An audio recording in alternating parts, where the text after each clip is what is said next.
Hi, I'm the Herb Guy, and welcome to the Where Science Meets Nature podcast, a place where we explore the power of nature, but seen through the lens of science. This is our first episode, so it's probably a good idea for me to break down the basic mission that I have for this podcast. What I like to do is I like to share the scientific side of herbal medicine. The scientific community is already very well aware of how effective herbal medicine is in the treatment of disease. However, they make it a habit to not necessarily share it with the public. So that's where I come in. I do share it with people. I'd love to share this type of information.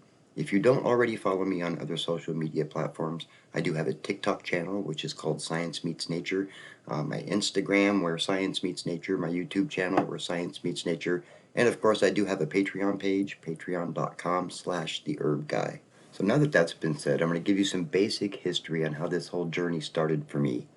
More than 30 years ago, I'd lost my son, and I was kind of lost in a spiritual way. I led away from other types of religions, and I got to researching different things. And one of the religions that I researched was talking about the magical properties of herbs. So, in case any of you were aware, I am aware of the spiritual property herbs have, but for the most part, I specifically just talk about the scientific aspect of medicinal herbs. So, after I'd lost my son, I was pretty lost, and I kind of did some exploring. And when I started exploring the magical properties of herbs, I started noticing that there were medicinal properties as well. And I was like, wait, what? You're telling me that there's these plants that are out here that can actually help me sleep better or make me feel less anxious or help me get over a cold? So I did some more exploring. And then I met a man named Truman Burst. His last name is Berst. He's a master herbalist out of Oregon, and he is one of the most phenomenal herbalists I've ever met. He is right up there with Barbara O'Neill as far as his knowledge and information. As a matter of fact, he knows so much that the federal government just loves to mess with him. He's currently in a lot of trouble with the federal government over some of his remedies. This is the kind of thing that happens with people who practice natural medicine. This is the kind of stuff that you can plan to expect if you practice it. We are not necessarily very well loved in the scientific community because we can cost Big Pharma a lot of money. So I started following him all around, and I was listening to his seminars. I actually met him at a GNC when I went in there for some supplements, and it just kind of stuck, and I followed him forever. He doesn't necessarily know it, but he was my mentor in the exploration of herbal medicine. So after that, I started taking classes and coursework. Back 30 years ago, there weren't really very well-known colleges for this type of stuff, and I wasn't sure that I necessarily wanted to go 12 years in college to learn this kind of stuff. And I had other things to do. I had an extermination business and other things going on in my life. I wasn't necessarily prepared to get into the medical field per se. So after following him around, I did more research, I did my coursework, and I really started getting into the science of herbal medicine. And the more I research and the more I look, the more I realize that there is really a lot of science behind it, and it's just not very well known. It's not mainstream, it's not necessarily shared with people because it could really cost a lot of people a lot of money. So now what I'm going to do from here is we're going to go ahead and we're going to talk about the science part of herbs, and I'm going to break these things down for you and make it hopefully easy to understand. In some cases, I tend to oversimplify things, I've been told by some of my peers. However, I have a lot of other of my peers who appreciate my message and the way I present it, because for people that are just beginning or just getting in, even more intermediate or advanced people still end up acquiring a lot of information and knowledge from the information I choose to share. So let's talk about the future of the podcast. What I plan on doing is in future podcasts, I'll be breaking down specific medical conditions and show natural substances and herbs and other types of healing modalities that have scientifically shown to help with these conditions, but I'll also be breaking down individual herbs. So you'll have one herb, an entire podcast that's dedicated to that one herb, but we're going to talk about all the different types of medicinal benefits that that one single herb has. I'll also be including special guests. For instance, one of my first guests that I'm going to have on is the woman who began my instruction in the art of Reiki, which is a type of energy healing.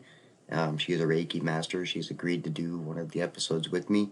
So we'll talk about her experiences as a Reiki master, and then I'll be able to talk about some of the science that's been shown in the benefits of Reiki.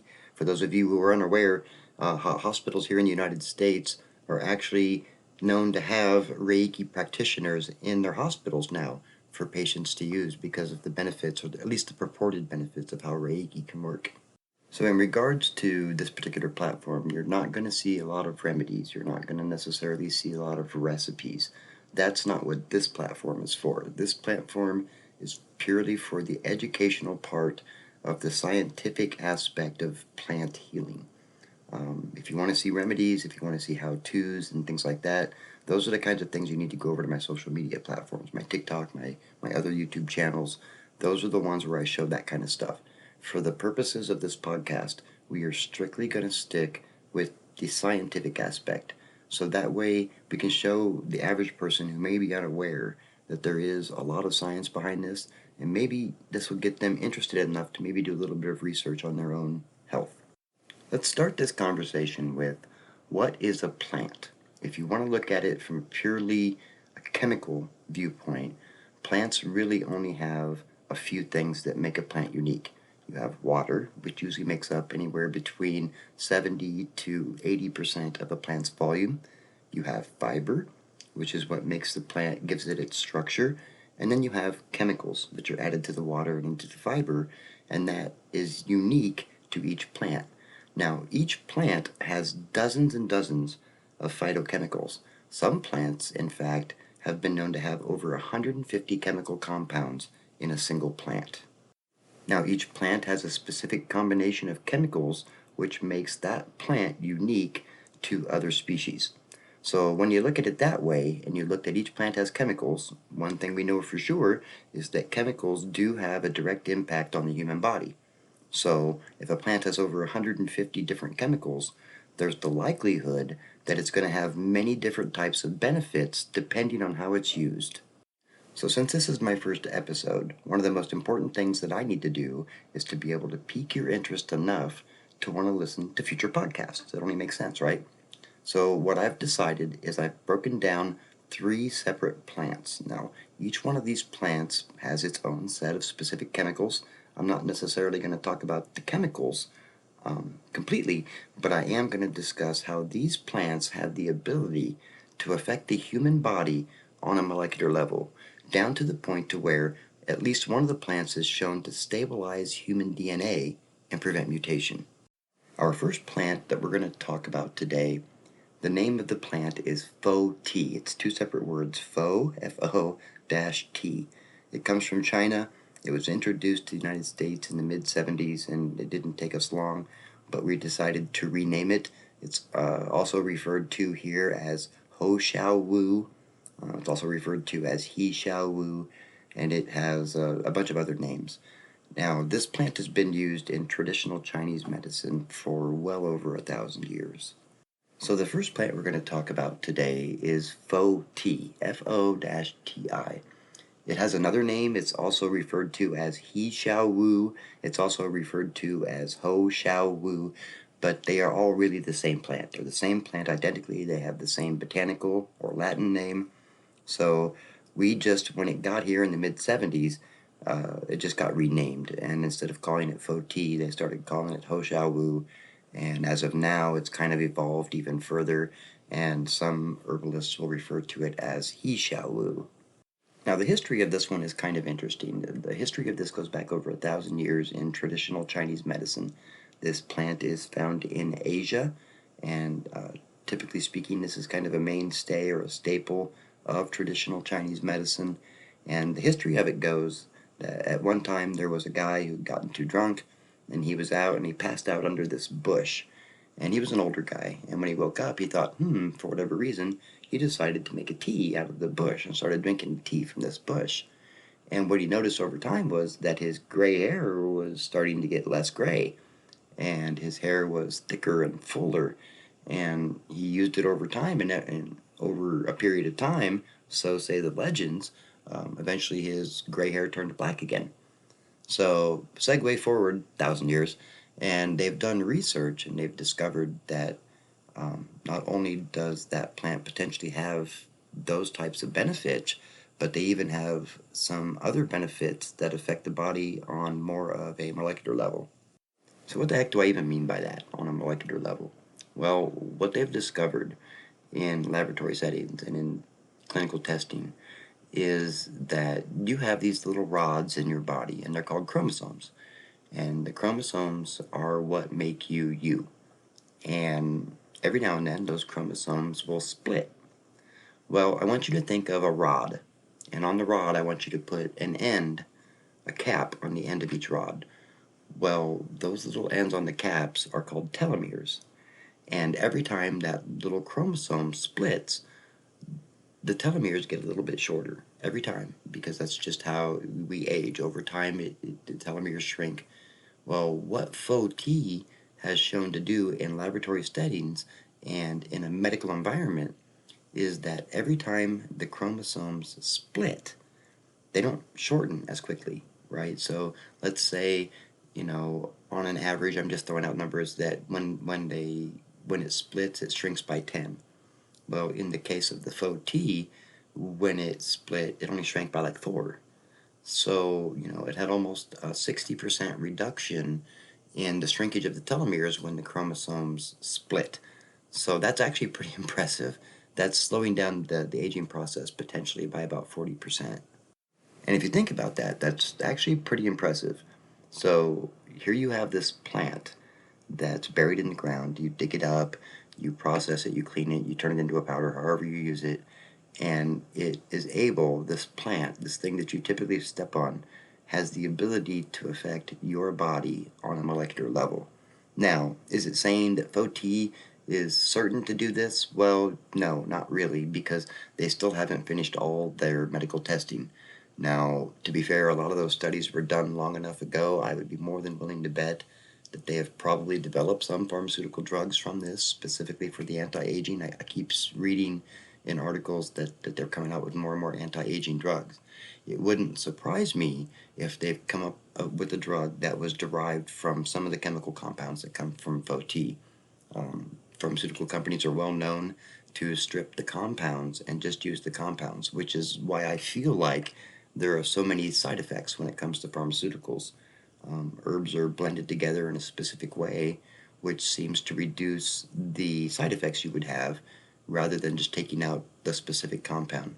So, is Fo-T going to work right now, this very second, to make you young? I don't know, probably not. You'd probably have to do some research and figure out exactly which ratios that they're being used in, how it's being consumed.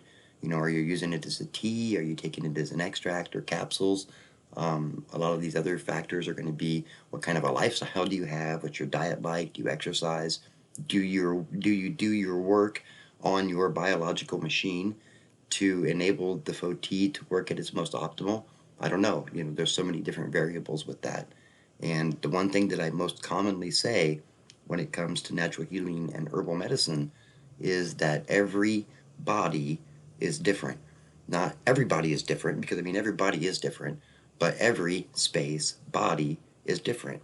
So not every body is going to respond exactly the same way, regardless of what you're taking. Not every body is going to respond in the exact same way. Some of the other scientific things that they've discovered about Fo-T is that it's actually a pretty good kidney tonic.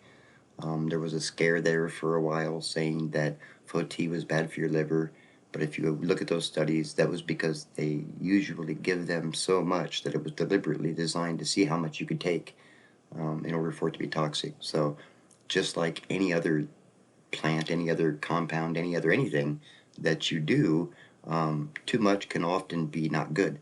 So, everything in moderation.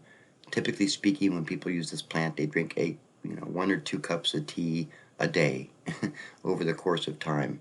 And, if you're drinking a gallon a day, well, that's just overkill. And it's probably not going to accomplish the ends that you're trying to accomplish in the first place.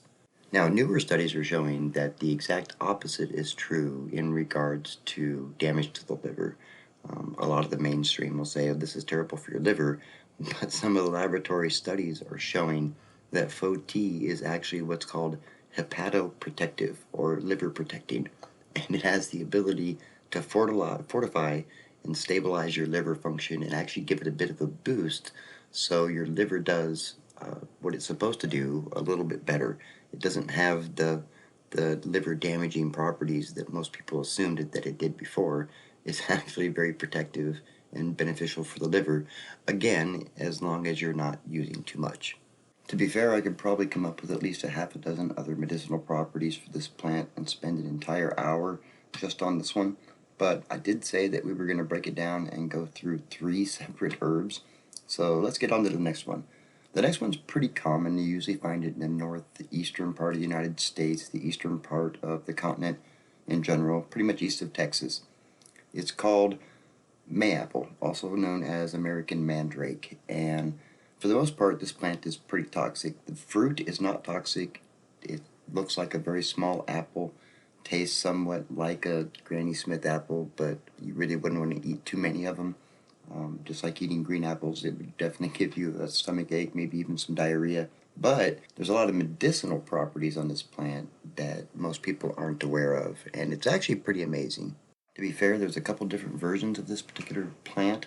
You have the one that's found here on the North American continent, and then you have the one that's found in Asia. It's primarily found in the Himalayan mountains. It's Himalayan mandrake, and it shares all of the same properties. The main compound in it that's the most important for the purposes of this discussion is a compound called podophytotoxin, P-O-D-O phytotoxin. It's obviously, by the name, it's fairly toxic, but it has a slew of medicinal properties that people were like, wow, once they hear about it, they're kind of surprised. Now, mayapple has actually been used traditionally for a very long time. The Native Americans here used it. They used it for skin conditions like psoriasis and rashes. They used it internally for coughs and colds and when they got sick. It did have some properties if they were constipated. Later on, when we got here and we started testing the native herbs here for their medicinal properties, because back then that's what they used for medicine back in the 1800s, 1800s. All of our medicine was derived from primarily plants or natural substances. Very few of them were synthetically made. I mean, very, very few. And what they discovered was this plant had some medicinal properties, and it was at that point it was added to our pharmacopoeia. You can go back in the 1800s and look at our pharmacopoeia. And what a pharmacopoeia is the list of all the current drugs and the drug treatments that they currently have for the United States. The United States has its own pharmacopoeia. England has its own pharmacopoeia. Every country has their own version of a pharmacopoeia. So up until about, well, I don't know, the very early 1900s, so maybe up until about 1906 or so, Podophyllum hexandrum or peltatum was found in the pharmacopoeia, and it was very specifically used for constipation, other types of viruses and bacterial infections. They used it in very small doses, and in those pharmacopoeias they actually explained the ratios of how they used it then. Segue forward 125 years or so, and it's still being used today medicinally. Today it is there's a compound in it that's called podophytotoxin, and pharmaceutical companies have pulled the podophytotoxin out of it, derived that compound from the plant, and they use it as a standalone chemotherapy. They use it as a conjunctive chemotherapy because they've discovered that this plant has a lot of anti-cancer properties. But that's not the most surprising thing about it. The point of this particular conversation was I wanted to be sure to include how a plant can affect a body on a molecular level. So in just a second, I'm going to tell you a story about 36 mice, and I think you might be surprised at the ending. Now, I know a lot of you followers are already going to know this story, but I'm going to tell this story because, in my opinion, as far as phytochemistry goes, this is probably one of the most amazing things that I've seen in these studies. Now, they've done several studies on this, but the one that I'm referencing in particular happened in around 2012, and what these researchers did was they took 36 humanized mice. Now, a quick tangent, a humanized mouse is simply a laboratory mouse. They are all very closely related. They're so closely related that their DNA is such a match. They are almost clones. They're not quite clones, but they're almost there. They share that much genetic material, and none of them have any type of immune system. And what we will do is we will inject human genes and human DNA into these mice, and then we will test our substances. And oftentimes this is how clinical trials will begin, because they will test these substances on these humanized mice, and the reaction that the mice give is going to be very similar to what a human body would give for the most part. So what they did was they took 36 humanized mice, and they took all 36 of them and gave them a lethal dose of radiation. And they took 9 of the group and they set them aside. That was the control group. They set them aside, they received no treatment, and within 3 days they had perished due to the radiation poisoning. And they took the next set of 9 and they gave them the dose, but they did that just before they irradiated them. The next set of 9 they irradiated immediately after the radiation had been, or they gave the treatment immediately after the radiation had been dosed to them. And then the last group, they waited 24 hours and they gave them the treatment too. Now they continued this treatment all the way through for 30 days. And at the end of 30 days, they autopsied the mice. And what they discovered was, with daily treatment, whether it was given just before, during, or immediately after, or the day after, they discovered that after the course of 30 days, all of the 27 remaining mice had maintained near normal levels in their bodies. All their bodily functions had returned to near normal levels. And that is a virtual quote from the study itself. So they'd taken these mice, they'd given them this substance over the course of 30 days, and all of the mice not only recovered, but had recovered to a point where their bodies were almost unaffected by the radiation. So I'd like you to think about this for a second. I'm not sure if you know how radiation affects cells, but when cells like that have been irradiated, what really happens is the radiation prevents the chromosomes from replicating properly. So your chromosomes are usually split, you'll have an identical chromosome. Well, this prevents that. It stops that, it'll mutate them, so they'll come out, and that's where you'll get your various kinds of cancers and how the body will just mutate and reject all the radiation. So you have a simple plant, something that grows in the ground, and it has the ability to stabilize your DNA on a molecular level and prevent damage from radiation. And for the most part, let's be real, radiation is almost universally lethal when it's given in lethal doses. I haven't seen too many pharmaceutical treatments that can reverse that type of damage, but here they have a substance that they pulled out of a plant, and that chemical that comes out of the plant is able to prevent radiation from damaging or mutating human cells. So this is really fascinating to me. You have plants that can affect us on such a deep level, and the average person is just unaware of it. And the next one that we're going to talk about here, I have no doubt you're going to go, wow, I had no idea. Now, this is a very common plant, even though technically it's not a plant per se. It's kind of like a half a plant. It's considered semi-parasitic. And the one that I'm thinking of is mistletoe. And yes, I said mistletoe. You know, like the stuff you hang over your head in Christmas time in the hopes of getting a kiss. That mistletoe. Yes, it's the same thing. It has a very rich history in human history as far as being used medicinally. It's found on literally every continent in the world except Antarctica, and that's probably just because it hasn't thawed out enough for us to find any yet. It is a very prolific plant, but it's not quite a plant. It's a parasitic plant. It has a root structure called hostorium, and the root structure, it gets in through the bark, it gets into what's essentially the bloodstream of the tree, and it gets water and its nutrients from the tree. So it doesn't add any benefit to the tree at all. You can usually find them in oak trees, but they're also found in maples, birch, other types of hardwoods. They're pretty indiscriminate. They propagate by seed. It's usually birds that will help with propagation, but other small animals that eat the berries can also help to propagate it as well. Historically, mistletoe has a pretty rich history. It's been documented to have been used medicinally for thousands of years. The ancient Egyptians would use it. They would use it for conditions like heart conditions and epilepsy. Pagans and Druids would use it both spiritually, they would use it in their spiritual practices, but they would also use it medicinally for similar purposes. Some women or midwives would give it to pregnant women to help ease childbirth, but you have to be kind of careful with it. It can cause real problems with pregnancy. Native American tribes would also use it. They also used it for epilepsy, strangely enough, but they had other medical conditions that they would use it for. They would use it externally for wounds and rashes. So medicinally, mistletoe has been used for thousands of years, and it seems to have a lot of medicinal properties that should have been more prevalent, or at least brought more to the mainstream than they are today.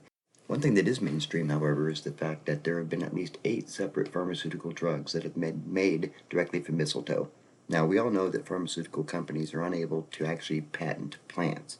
So what they do instead is they will make plant compounds and then patent that. So in the case of mistletoe, what they've done is they've made 8 separate pharmaceutical drugs. And in Germany, they have one in particular. It's a fermented mistletoe.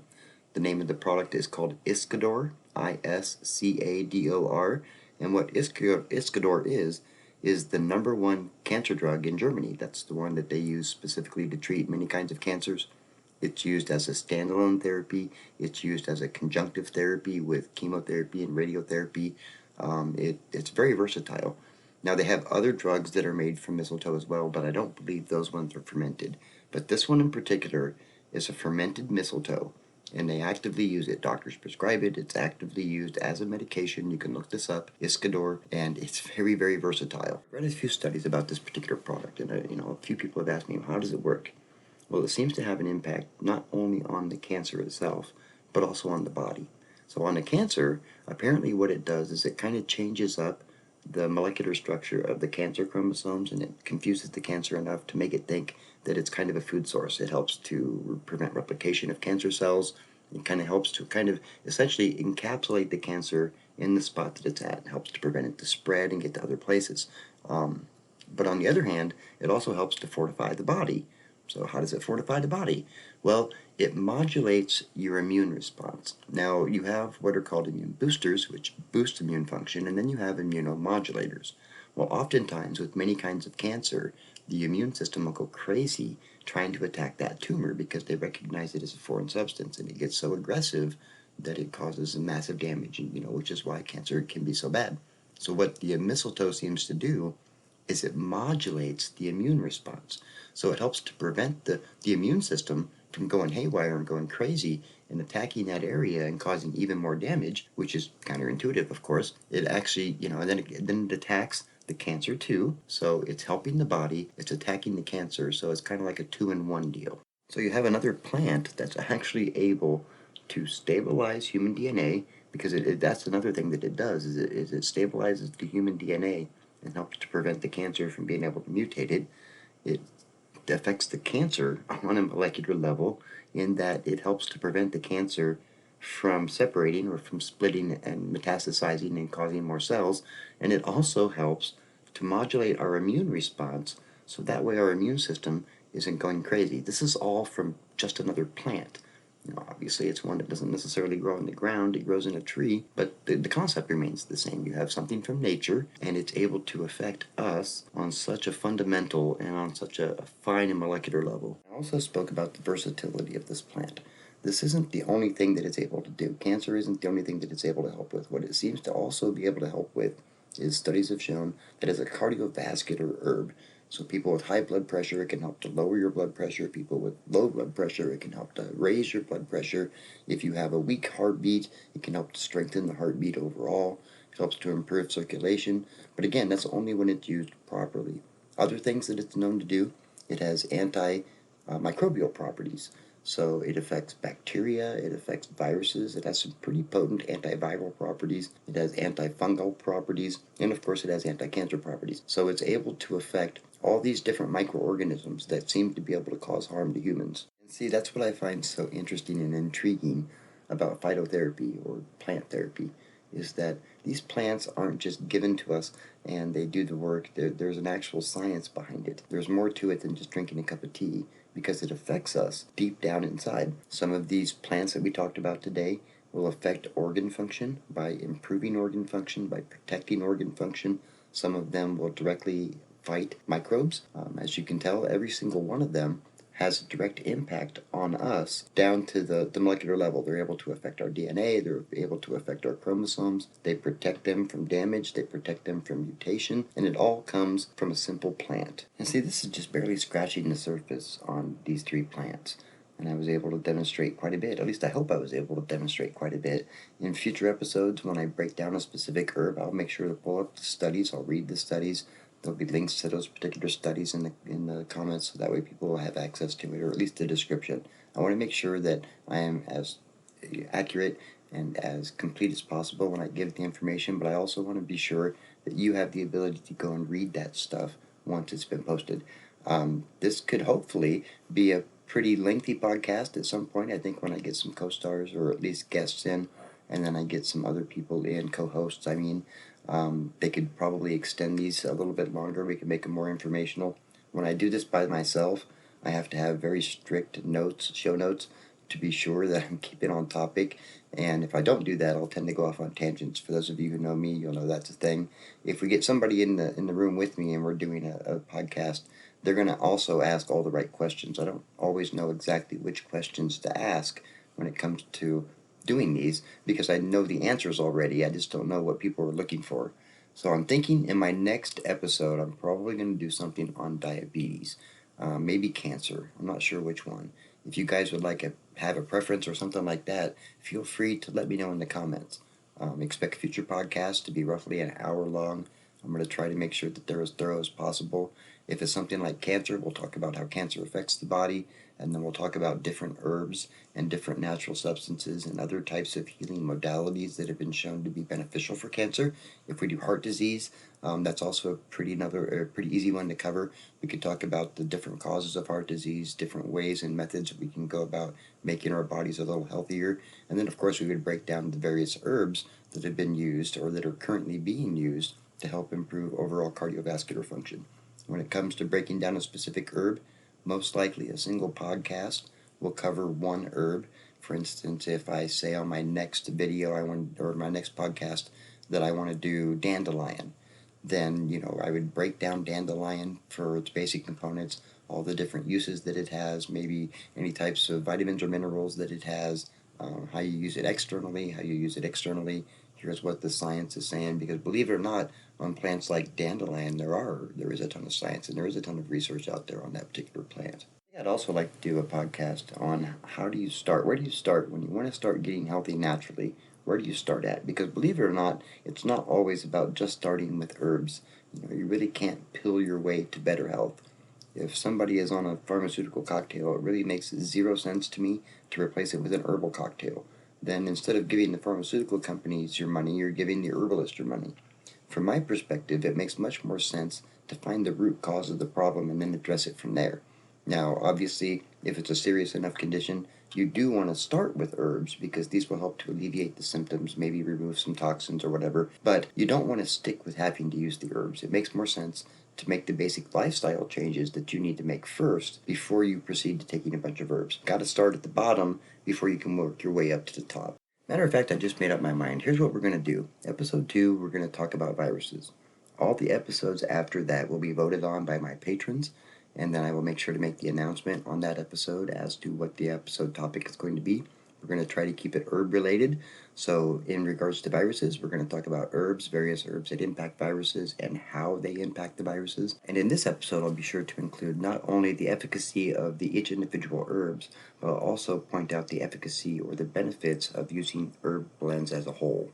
So hopefully I was able to accomplish my goal of the day. My goal was to maybe get you to maybe look at the world a little bit different that's around you because, plants that you step on, plants that you pulled or kill with weed killer, maybe they have some sort of medicinal properties. It makes more sense to try to do a little bit of research to see what they're good for before you just start randomly killing them off.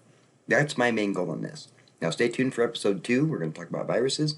That's going to be dropped on November 9th. I'll drop them on all my platforms. Hopefully still have iTunes back up as well. Not sure how that's working so far. I have to wait for approval, but that will be there. If you did like this particular podcast, make sure you say something in the comments. I will try to get back to you. I don't always have time to get back to all comments, but I will definitely do what I can. I really appreciate you for sticking around and have a great day.